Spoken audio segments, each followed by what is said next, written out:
episode of the OpenScore Conversations podcast. I hope you're having a bright and sunny day where you are. Today we have the innovative teacher, pianist, and author Emma Leiuman.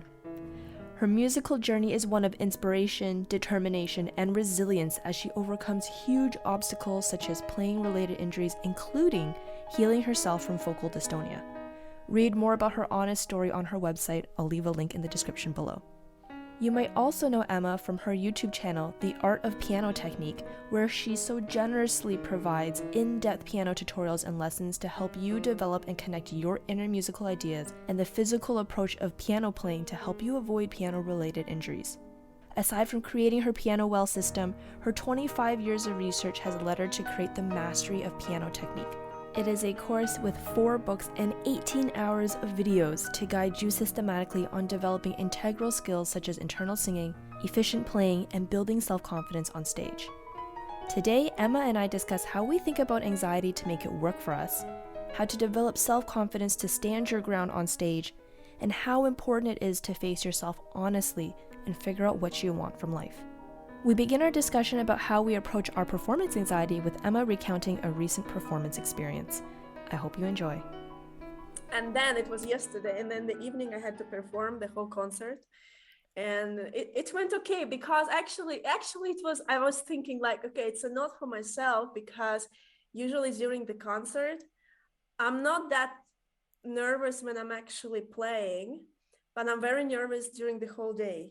You know, it's like a diarrhea nonstop and all that stuff, cleaning. Yeah, it's like me in the toilet forever, you know, like staying the whole day. And because otherwise, like on another day, I would be just worried so much the whole day. And I know there is nothing to worry about. Like the people I'm playing to, they have no knowledge about classical music, you know. It's not like I'm not even taking exam or playing at conservatory. But still, you know, that sensation, I guess every performance just triggers the previous one. Those failures and panic attacks that you had as a child or like in adolescence. Yeah, so I'm very aware of that. But yeah, like I just let it be, you know. What can I do? But it's also kind of good preparation. Someone told me that it's like your body and mind and spirit, your whole energy is just sharpening up and your nervous system is sharpening up so you can actually express more when you perform. So it's actually a very natural and a necessary state of mind, very exhausting, makes you question 100 times, why do I play piano, you know? But then it's like, okay, it's gonna be over soon, so it's good. Do you also nervous? I also do get nervous. I have my own like pre-performance routine, although it's not totally down pat. But I have this weird thing where perhaps it's because I've done it so many times, I've learned to get nervous as a preparation for no reason, because I know that the moment I sit down in front of the piano and I'm about to play, it's on. Like my nerves gone and I'm like plugged in. But for whatever reason, I go through this ritual of getting nervous because now it's part of the ritual to be nervous, to have that performance routine and so on and so forth. Yeah, so exactly. I know I do tell myself the same thing as you in the sense of like, just let it be. My body's just preparing me for whatever. And if you're feeling anxious, it's really just anticipation of your failure, which is a really unhelpful mindset to be in if you're going to perform. If I can stop you, I don't think that it's the anticipation of failure, because what I've noticed is that the same feeling I would experience before doing anything new. I think it's a brain trying to figure out what's coming. Is it like a flight or fight or froze mode? Because it could be the same. I could feel the same way if I'm going for a trip, if I need to go to the airport, if I'm picking up a friend, if I'm just meeting someone for the first time. It's a fear of unknown. That's the thing. Because again, like if, for example, you're going to come back to the same place, let's say you're performing in a new hall, you've never been there before. You perform the first time, you don't feel very well, but you've done it. Then you're going, let's say, I don't know, for some reason you're going to perform to the same place again, you will feel much less nervous because you know the place. Your brain feels safe. It knows that this is how the room looks like. You know, there's no threat. There's not going to be threat anymore. So I think it's a fear of unknown rather than a fear of failure. I feel it, fear of failure, okay, if you go to like a panic path, could be there. But for me, it's also what really helped me is that one of my friends, he's a good director. He passed away, unfortunately, a few months ago. He told me, my movie is only ready when the audience is watching it. So by watching it, you're actually finishing my movie and you're co-creating my movie. And I said, like, exactly, it's the same for me. Like when I perform, for me, so basically my almost like a mantra, I get up on stage, I sit in front of the piano and I say, okay, just whatever comes through, and I just let it be. And you know, whatever spirit or energy, just I'm here, take me as a tool, as a vehicle, and I'm just going to reflect what the audience is projecting. And I always tell the audience at the beginning, thank you, I'm so grateful here because we're going to co-create together. You're going to participate in the creation of this amazing experience. And you know yourself, like there are so many different atmospheres in the hall, right? In the audience, that could be supportive, that could be amazingly, you could feel so comfortable and so encouraged and supported, or you could be completely torn apart and you feel so negative and you feel like someone's constantly interrupting and interfering into your energy, and you feel like frozen and blah blah blah, and you have to fight that energy.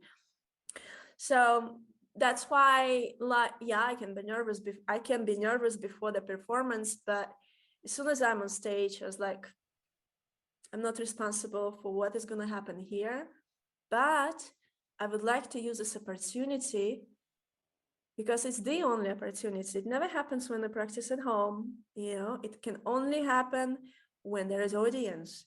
And I'm so grateful for this opportunity. And please, I just want to witness what's going to come through. And even in this case, even if you forget, you always like actually the higher you go, the more you take yourself out of the equation of performing, the more you disappear, there are more chances that you will make mistakes. And actually, like the best performance, if I make mistake, that means I didn't even care about this, and it just happened. And of course, I will learn about this, and I will never do the same mistake again the next time. But you know, like even if you make mistake, but you felt that something great was created, something really amazing happened, a magic has happened, you will never feel a failure after your performance, even if you forgot it. And like Horowitz, like smash the piano, but the energy was there, and actually that mistake felt like a part of the whole performance. So the only mistake I fear is if I'm not able to open up fully while performance. But this usually happened on the first times. Like, for example, I had a long break after from performances due to COVID. And the first time I started be on stage again, wow, I felt like, that snail goes back to the house. Yeah, it retreats in. Yeah. It felt not very comforting. But then you kind of like, okay, I've done that. It's like in Russian we say, how to translate. You probably have the same in English. The first pancake is always a mess. Yes, we have that. If you start making something for the first time or after a long break, it's just gonna be a mess. But it's just you have to go through. You have to do this, out of the way, done, great. But then when you come back and you like perform regularly, there is more and more space for you feel more and more safe. And this is where, again, like a snail out of the shell. You kind of like, you feel safe, no one is going to touch you, you know the place, you know the piano. And yeah, it's much easier to open up, I suppose. Yeah, you have said a lot of things and a lot of things I want to touch upon on. So I kind of want to circle back a little bit on the fear of the unknown and that anxiety feeling. And you had earlier said about, you know, that feeling of knowing whether you're going to be on stage and you feel unsafe or threatened, or whether you're going on a trip and you feel the unknown of like what's going to happen on this trip. Um, I know that some people think that anxiety and excitement are very closely related body feelings, and that often people mistake one for the other. So sometimes I think there can be a positive response to the fear of the unknown, meaning like I'm excited for what's to come. And so then that feeling of anxiety gets turned into a positive excitement experience, or you have that negative response where I'm scared of the unknown. I don't know what's going to happen. Am I going to make that mistake? Am I going to fail somewhere? I'm going to have a memory slip or whatever. And that downward spiral ends up taking you down into that more anxious end. How would you feel about this? Have you ever been excited for a performance, or is it that mindset of, hey, I'm co-creating with the audience, and it's at this point I just have to surrender and be that vehicle? And is that what brings out that sense of excitement and safety for you? What I just mentioned, it only can happen when you know that you have mastered your piano playing in front of the audience. And what I'm talking about does not include, you know, feeling comfortable technically while playing fast enough, playing expressive enough. All this can go to the bin, all that work, if, in my experience, you don't you didn't develop this very important quality of your energy when you play on stage. And in my system, I name it as a self-confident energy. But basically, it's a certain energy that you learn to project. It's more like a fast and outwards energy. And you need to train, even when you practice at home, you need to train to play with that energy and speak with your voice or sing internally with your voice with that energy. And you need to hold your ground with that energy. And that energy, it serves as a shield to protect from those arrows of thoughts of audience. And at the same time, it lets you speak up. So answering your questions, this is like a little prelude, but okay. Answering your question, I had this time when I didn't develop that energy, and I was told, as probably everyone can relate to that, I was told, you need to just, you know, like we told, practice more. It was the same. You need to just perform and perform more. And I was like, for me, it doesn't make sense, because the more I perform, the more I feel failure, the more it creates more panic and more, you know, this very solid feeling of, yeah, I'm gonna fail again. It's like it's down the spiral rather than up. So something is not right there. And I performed a lot, like any of, you know, professionally trained pianists, and 6 till, you know, I think 24, I was performing without this shield energy. And it was just absolutely horrifying. But when I started developing this, and I started also training it, because it's a little bit like you're growing the skin, you know, people say, oh, he has a thick skin, he doesn't really feel others, you know. In this way, it's good sometimes not to let others touch you when you play. And so you also need to train it gradually through certain exercises, gradually like updating the levels and make it more and more challenging. Never skip, never jump through the, you know, grades. And I remember my first performance where I managed to hold my ground. I felt that negative energy, especially if you perform in Russia. There are lots of negative energy. It's completely different. It's like the best. Russia or China is probably the best place to train yourself, like Spartanian kind of training.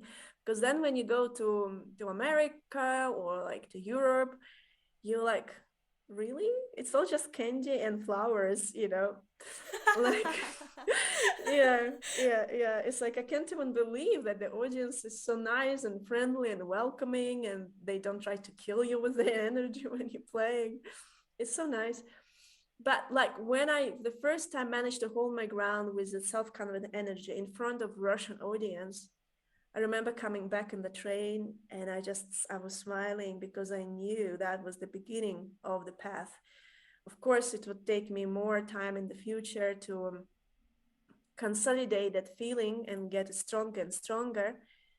Mm, but that was amazing. And this is where I was actually what you said.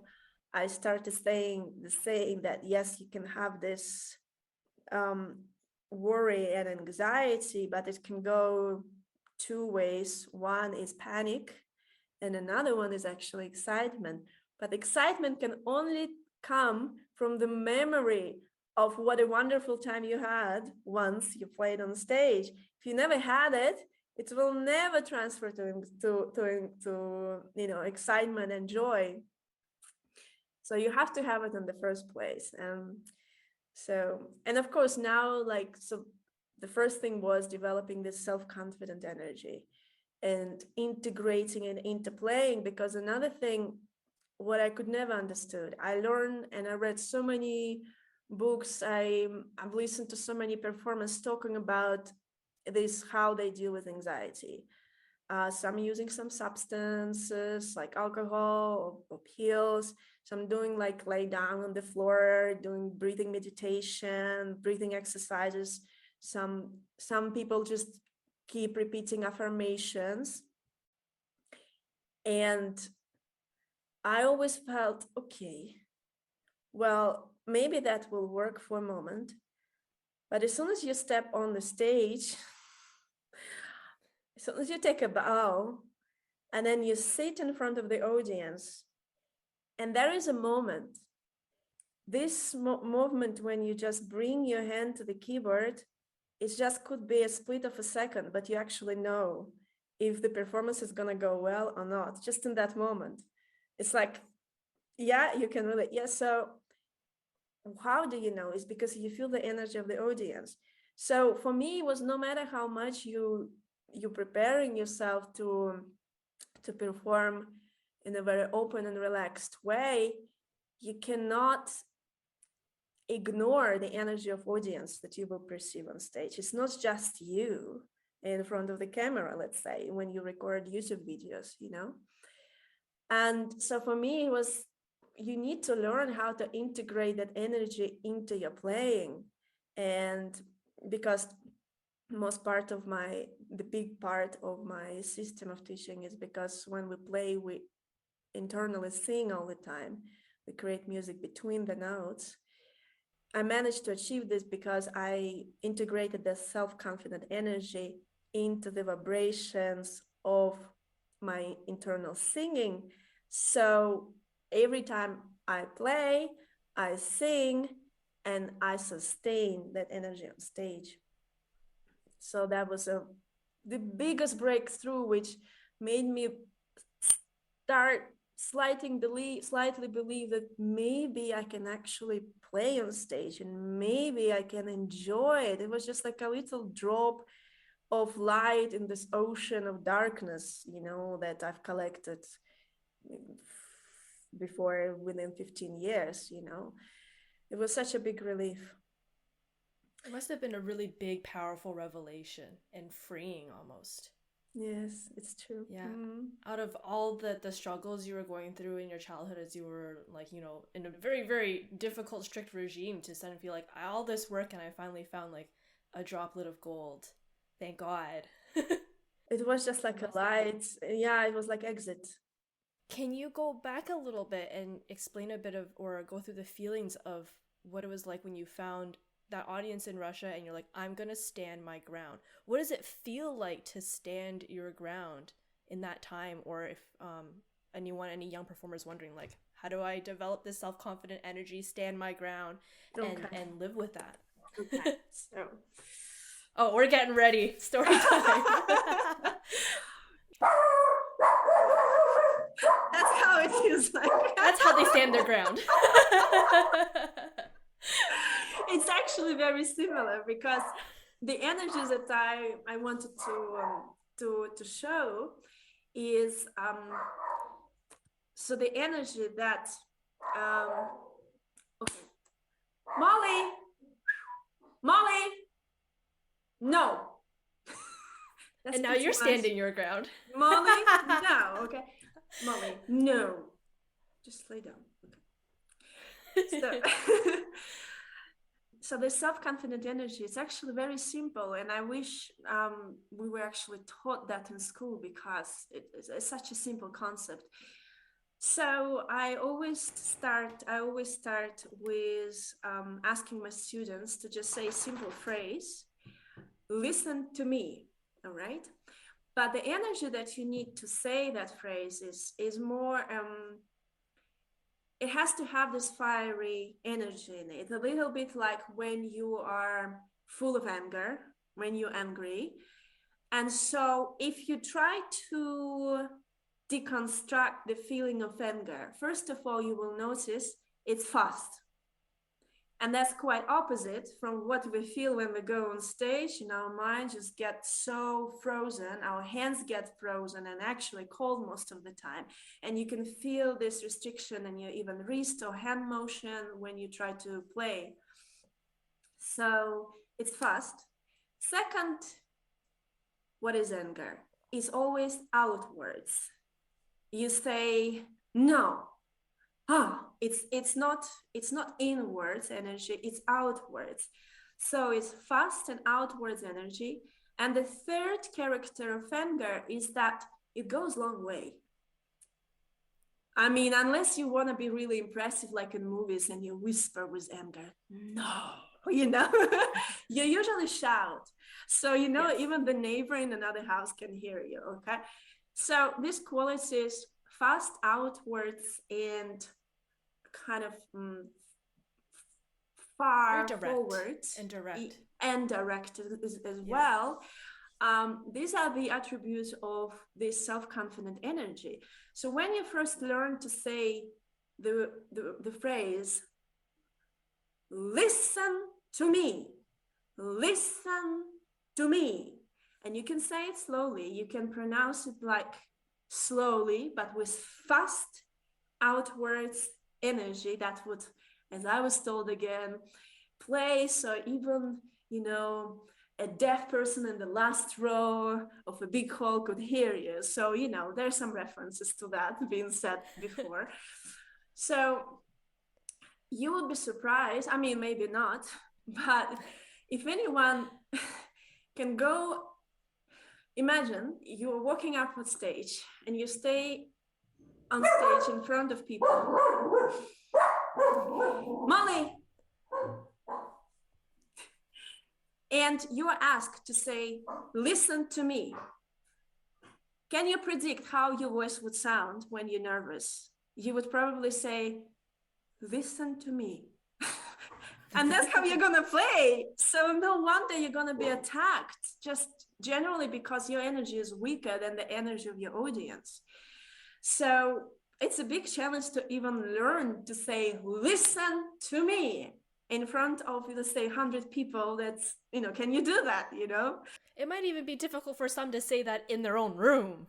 Exactly. Alone. Yes. When I start with my students, I just, say that. And they'll be like, wait, going like asking a child to sing is the same, like, So they will be like, listen to me.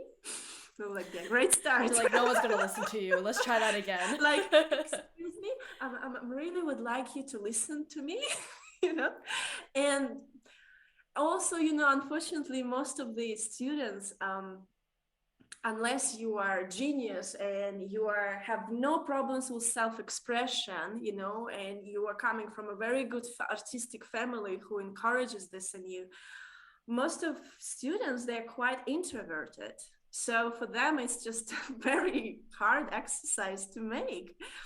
And so when you get this listen to me energy, then you learn how to integrate into singing, out loud. And, part of my system is about that when you sing, to feel that you express yourself in between the notes, you actually need to sing with glissando and with resistance. So it's not like, it's more, and when you learn to sing, let's say, with that energy,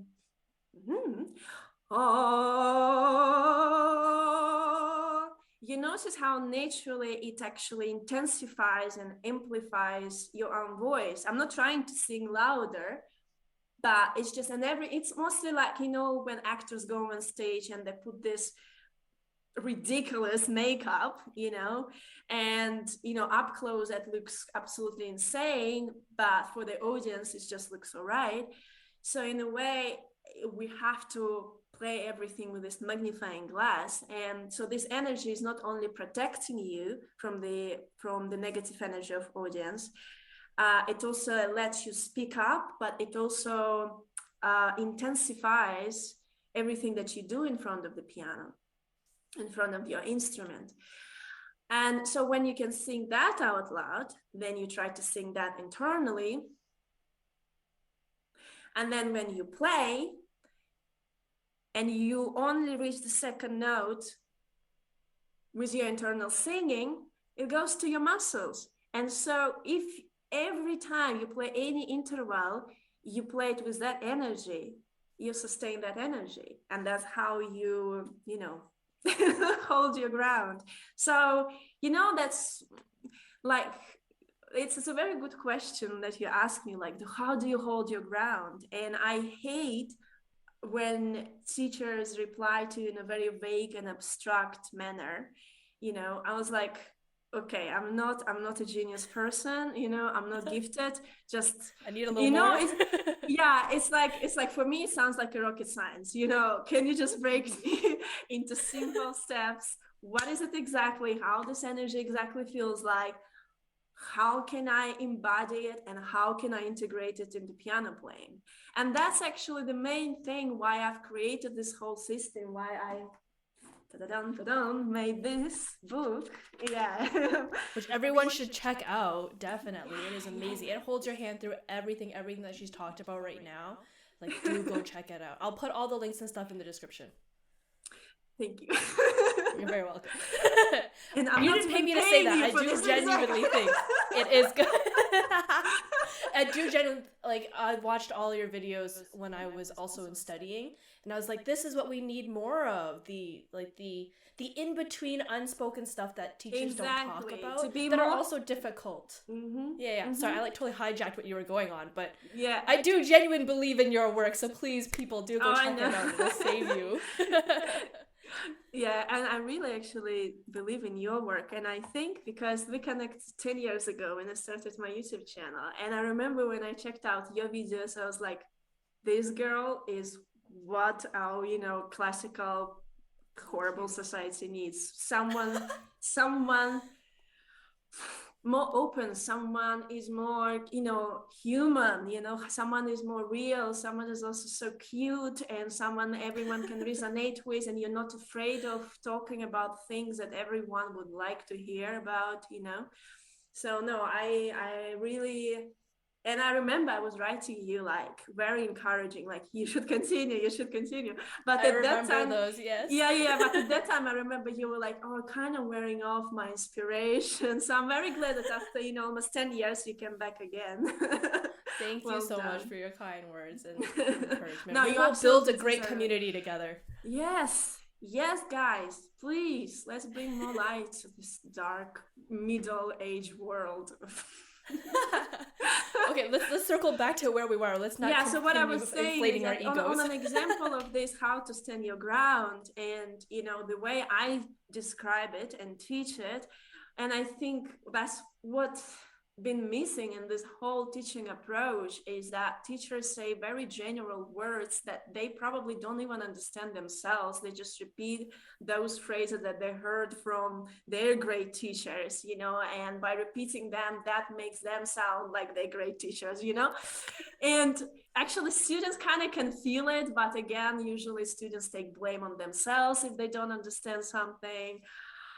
Anyway, so I'm thinking that it's a whole spiral that we may have to save for another conversation. yeah, exactly. And I don't even want to talk about what is wrong, but I want to talk about what is right. And what is right is to be very exact and precise in what exactly students need to do to achieve a certain result. And if he has a problem with a certain thing, if, for example, he's saying, I'm having a problem with octave technique, then the response shouldn't be, oh, go and practice more, or maybe worst advice ever. Yeah, or like I was told in school, or, oh, really, octaves is such an easy type of technique. What is wrong with your hands? Or your hands are small, or do more stretching exercises, or maybe play these certain exercises, or okay, if you cannot play, then you will never play Rachmaninoff or Liszt. Try to avoid those. We don't need this. All we need is just like, okay, so this is a problem. We're not going to deal with the symptoms. We're going to go to the root as a real doctor. I'm not going to give you a Panadol. We're going to find out what is the root of the problem, and we're working there, and we're working with the reason, and that will eliminate the problem. And so next time you will never have that problem, or like the same with the phrasing.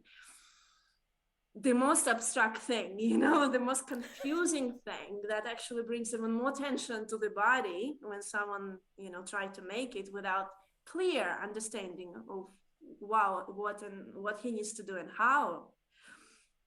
It's the same thing. It's like what exactly do we do? And then the worst thing is that you go and you go on with the next piece, and you still don't know how to make phrasing. And then you come to the teacher, and then teacher again will try to show you that maybe this part needs to be played more intense, and maybe here you need to play with a little bit less energy. And then you're like, okay, but can you please teach me how can I make phrasing on my own, so the next time I don't have to come to you again, because I don't always have 500 in my pocket to pay for an hour lesson. Also, what does intensity mean? Yeah, exactly. It's like play more intense. It's like, do you want me to get closer to the keyboard? Because apparently more body language means more intense. You know what kind of videos we need to make? There's right now a very popular trend, like I saw on Instagram or YouTube, where especially on Instagram, so like a pianist would play, and he would put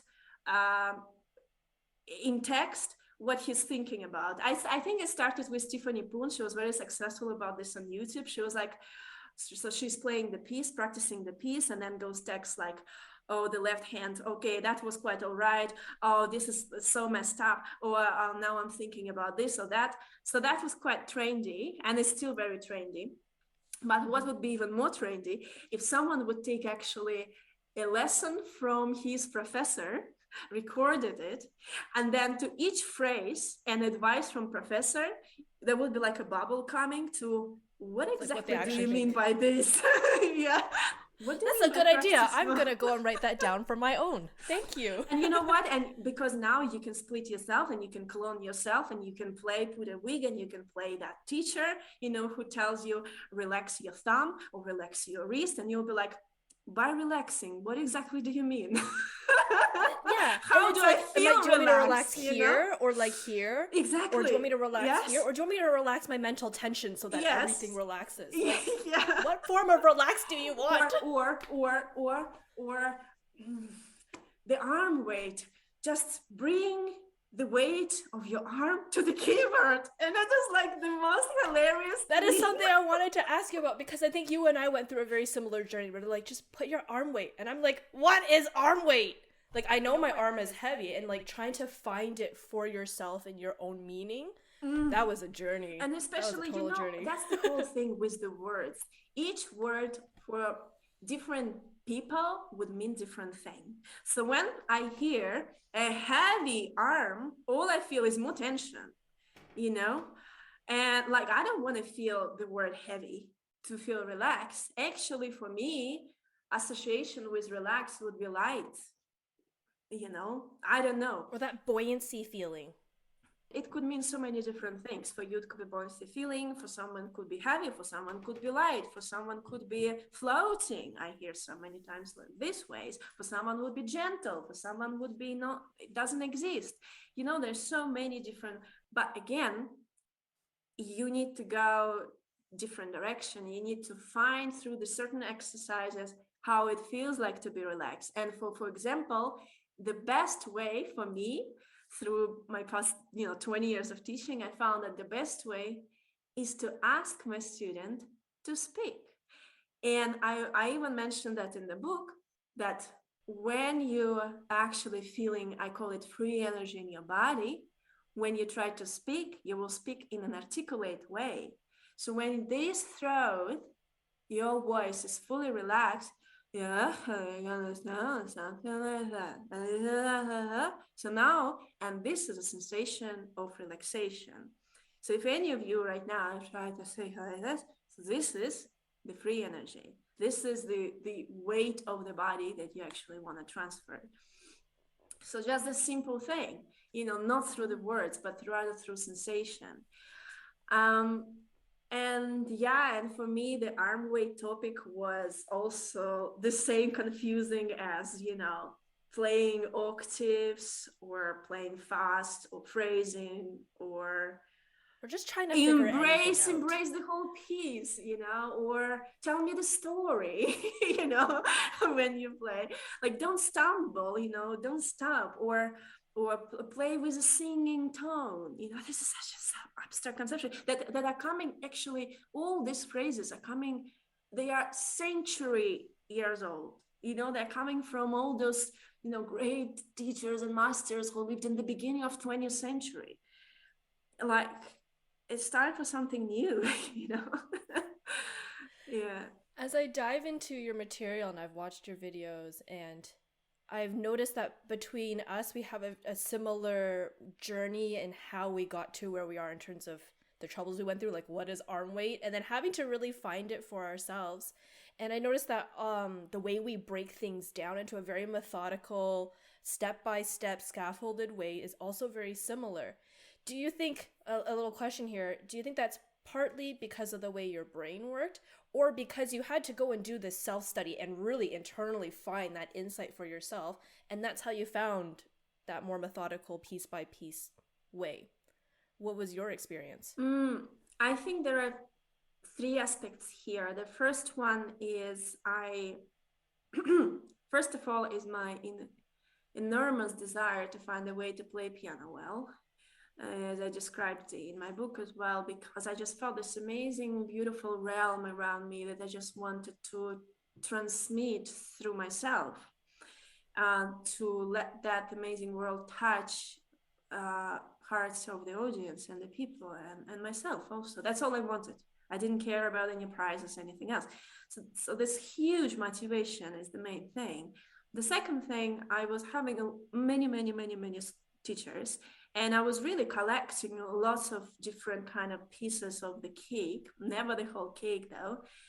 And the main thing is that naturally I have very analytical mind, which really hard for me to stop. I feel you on that. I like to analyze everything, and it's really great. But again, just with having this great desire, having lots of pieces of information and try to put pieces in this whole puzzle, that wouldn't be enough, because it was missing something more.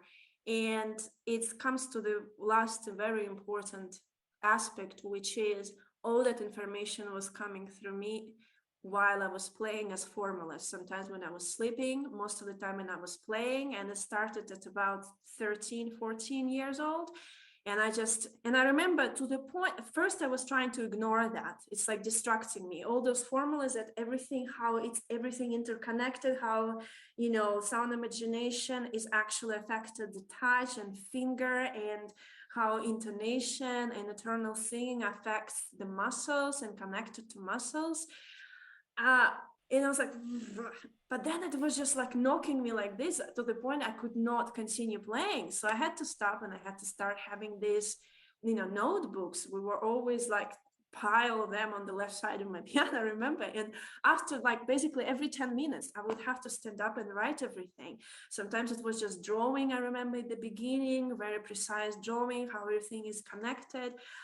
And all of this started eventually getting into a system. So, and this is how all after 25 years, all those small pieces that I heard that were coming from the outside, my input, was with my intuition, let's call it intuition, finally planned and put into places in the right places, and all this amazing puzzle emerged from all those small pieces. So yeah, it's the knowledge, but you have to always go with intuition, because that's the main source that binds and connects everything together, makes sense of every small information that you have. But for me, it works like this. I have to understand exactly how I've done it. I don't want to second guess myself. Oh my God, I just played so well. Did it happen by accident? I don't want that. I want to know that I know exactly what I did, and that's exactly how I will control my outcome next time. And that's also very comforting. And also, it affects your practice time in such an amazing way that, I sometimes I only spend 2-3 hours to fully finish the piece, where versus in the past I would practice the piece the whole year and still I wouldn't be able to make it. So it's such a huge saving of time, productivity, and efficiency in all of this. Yeah. Thank you for sharing that. Just like you, I had a really big phase in my journey where, like, every few minutes I had that stack of books and I was like, oh, I just made another connection from one place to another, and then I have to write it down and figure it out. Really? Oh, Yeah, yeah. I have, yes, high five. I mean, right now, like, I have that notebook too.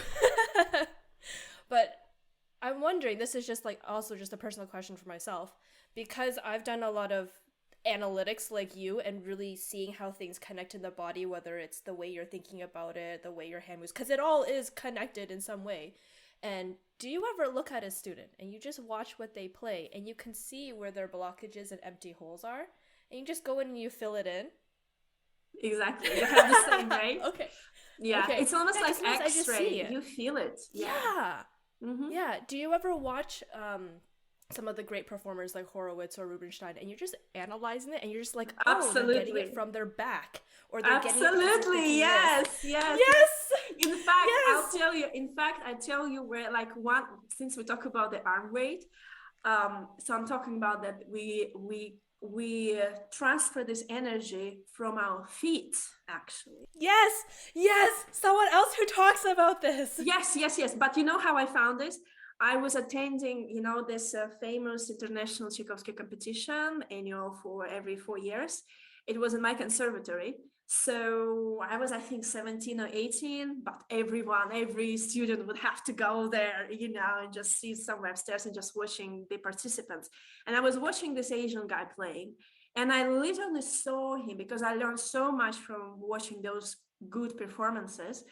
And I just saw that he was gathering this free energy in his body from his feet like that. I was like, oh, that's interesting. Because no one told me. This is something I discovered. So yeah, I'm so glad that you can, in a way, channel this information through other people as well. And it's so hard to describe, because I can describe it to my students and I can set them up and organize everything in the right place. And then I tell them, and then they get to experience it. But then sometimes they're like, how did I do that? I felt the feeling. I felt everything align. How do I do that? And then you have to go through, like, okay, now we have to take it over a few series of lessons as to how to align that for you and find out your own language version of getting you into that space if you need to get energy from the ground up or whatever. What happens when you're teaching and you notice that the block is a psychological block? And it's like you don't want to encroach upon the territory of becoming their therapist, because in no way are we trained therapists in any way. But you just know, like, if we can just unlock that block, you're going to be fine in whatever concept we're talking about. Do you ever encroach that territory, or do you just kind of leave it? We cannot leave it. I wish we could. Good. No. Sometimes actually my lessons are just a pure talk as a therapist. Because I even make a video in the past that most of our blockages actually comes from blockages in our life, and I have to talk with students. What do you want? What do you want? What do you want? And they will be like, well, I don't think I asked myself this question before. And I was like, okay, let's talk about it, yeah. Because this is when the whole motivation comes from, like, why do you do that? What do you want to do with this? What do you want to, what makes you feel joyful in life, all of this. But like, if we talk more particular, like, obviously when the person, for example, is struggling with, let's say, understanding how to sing with glissando and resistance, we're simply making more exercises together. That's actually another reason why in this book has 18 hours of videos, is because there are many videos which is just pure exercise. I sing and the person repeat in the break. So it's a very important, it's in a way, because I only have, my students have lessons once a week, but let's say if we're practicing intonation, and we achieved the result at the lesson, but as soon as they go home the next day and they practice, they might lose it. And so that's why I found it's very, very important to always create those videos where they practice together with me. They imitate my singing. They constantly hearing how it sounds. So that helps a lot.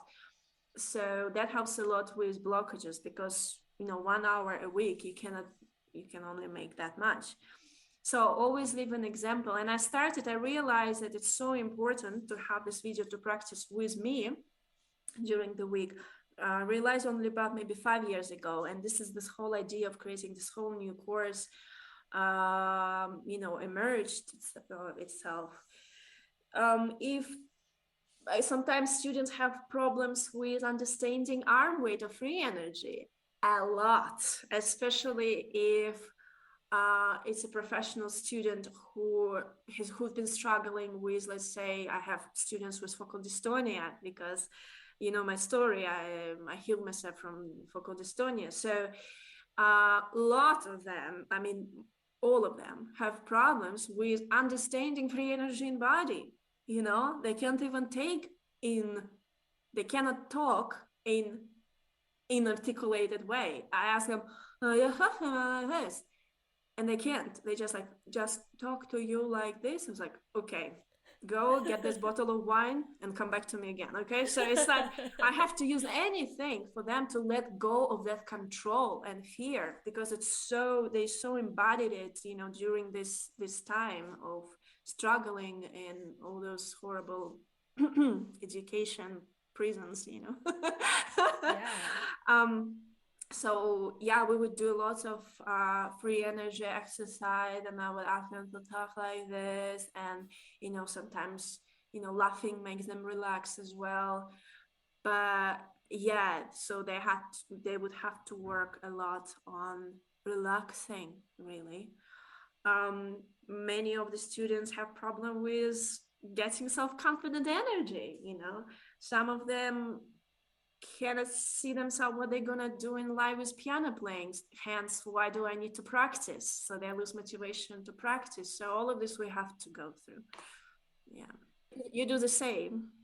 Oh yeah, I definitely do the same. Most of the time, a lot of the students that come to me, before we can even touch the piano, I see them walk in the door. They might be really upset over a math test. And before we can do anything, you have to clear that space so that free energy can do what it needs to do. It's about making the pathway so that they can experience it for themselves and, make their own meaning from it. And what I'm finding is kind of like a cord that connects what we've been talking about in terms of the lessons and also the performances is that idea that there is energy carried in everything you do, whether it's in the way that you speak, in the way that you play, the way that you move. And so it's so important. And as you said, like those 1 hour lessons a week is not enough. If you have never experienced arm weight or whatever, or the internal resistance between the notes, if you have never experienced that, you need to experience that in the presence and the energy of someone else who has, because it's kind of like osmosis that it transfers from one to another. Yeah. And then that's why I'm so thankful that you have those videos, because although it's not 100% as being in the space of that person, it's getting close, it's something there. And then that's where it transfers into the audience when you're playing and you're feeling their energy, they're feeling yours, and that co-creation, whether it's during lessons or in a performance. I'm wondering, in the sense of, we were talking about saying, listen to me, and having to either fend off or protect or any of that stuff. If someone has never experienced that type of energy and wants to, but they're a little bit shy about it, because it's one thing to say, listen to me in a practice room. It's another thing to say it in front of one person or in front of every others or a lot of people. What gave you the drive to stand up in front of that Russian audience after having so much of the negative baggage to say, listen to me? What's your story behind that? It actually comes to that same question, what do I want? Okay. I had to ask that myself as well at some point. And for me, I realized when I tried to find the answer to that, I was trying to put my answer into those social boxes: teach, perform, blah, blah, blah. And I was like, no, that's the wrong way. That's the wrong way. What do I want? What energy do I want to have in my life? And all I felt is just this kind of, I felt what makes me feel joyful if I express, or better say, if I share the light and laughter that I feel inside me. And like literally I could like feel it coming from my hands. And if I kind of imagine that it's connected like branches of the trees to the hand of another person and another, like thousands of people. And in that moment, I felt that would actually enhance the joy that I would feel. So the process of sharing and sharing something beautiful and connecting with other people who wants the same thing that you want is what I wanted. Okay, so that explains why I would want to play in front of people and not, by myself in front of the digital piano. And interestingly enough, when I realized that, people talk about like law of attraction, all this stuff, but I do believe that we only get in life what we want. And so before realizing that, I was struggling with lots of blockages, to be invited, to be wanted. And after that experience, recognizing this and making up my mind about that, like literally 10 days later, I get this amazing invitation for performing every week on the beautiful Steinway D, and playing the music that I always wanted to play, which is Rachmaninoff, in the most beautiful atmosphere as I wanted, with beautiful candles, with people, with limited amount of people, about 20 people in the audience. And I play every week, and it's exactly what I wanted, and it just came to me easily, So that's another reason why you want to figure out what you want, just to start attracting it, Yes, yeah. On the practical side. Yeah. Yeah, so definitely, I think for all artists, it's a difficult thing because we get bombarded with just teachers and experiences to really, I hate to say this, but like listen to your voice, figure out what it is that you want. And then that is probably one of the biggest personal journeys anyone can ever go on, and the most valuable, and the one with the greatest return. All the effort you put in there is the greatest return. And effective, you're gonna save so much time, because you can dance you can knock so many doors, but without that inner work prior, they will be still closed, and you can spend years or decades which actually could be even dangerous because it might completely disappoint you to the point that you will give up. And then you will not even, what do I want? I know that I don't want that, and it will completely take you in a different direction where, you just need to confront yourself, do it with music and nature, whatever makes you feel relaxed and really tune into yourself, and ask yourself the most horrifying question that probably your first answer would be, I don't know. And then it's a good way to start, Yeah. I think I don't know is one of the best questions you can ever say, because behind the I don't know, you do actually know. And it's facing the honesty, being honest with yourself. It's the facing the honesty that you actually don't know, because all the time you thought you knew. That's the thing. Yes. It's like, I was thinking about it, like all those relationships, like, of course I want love, I want kindness, I want this. Do you really want? And maybe part of you still wants some drama and tragedy, like, are you still Yes. kind of hook up on that?